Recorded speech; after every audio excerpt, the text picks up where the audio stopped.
ஒரு பட்ட சோத்தை கொடுத்து ஒருத்தனை கொண்டுட்டு வான்னா அவனை கொண்டுட்டு வந்து நிக்கக்கூடிய சமுதாயம் இந்த சமுதாயம். பட்ட சோத்துக்கு பழி போறவன் மரவன் சொல்லுவானே. ஒரு சோத்து பொட்டலை கொடுத்தா ஏன் எதுக்குன்னு கேட்காம அடியால் வேலை பாப்பன்னு சொல்றான். ஒரு சோத்து பொட்டலத்துக்காக நீ கேடுகட்ட வேலை செய்வேன்னு சொல்றான். ஒரு சோத்து பொட்டலத்துக்காக உன் மூளை வேலை செய்யாதுன்னு சொல்றான்.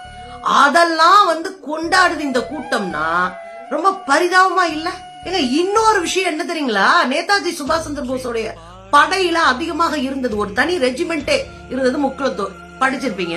இன்னொன்னு சொல்லவா, இந்த ரவுடித்தனம் பண்ணி இவங்களை அடியாளா பயன்படுத்தி ஒரு சோத்து பொட்டலத்தை கொடுத்து வெட்டிட்டு வாடான்னு சொல்றவெல்லாம் தலைவனாயிருவான், அவன் சொந்த சாதிகாரன் ஆயிடுவான். ஆனா இந்த மக்கள் படிக்கணும், இந்த மக்களுக்கு இடஒதுக்கீடு வேணும், இந்த மக்கள் தலை நிமிர்ந்து சுயமரியாதையோடு வாழணும்னு 1951 தன் வகித்து வந்த சட்ட அமைச்சர் பதவியை தூக்கி எறிஞ்சிட்டு பிற்படுத்தப்பட்ட மக்களுக்காக வெளியே வந்த அம்பேத்கர் இவர்களுக்கு எதிரி.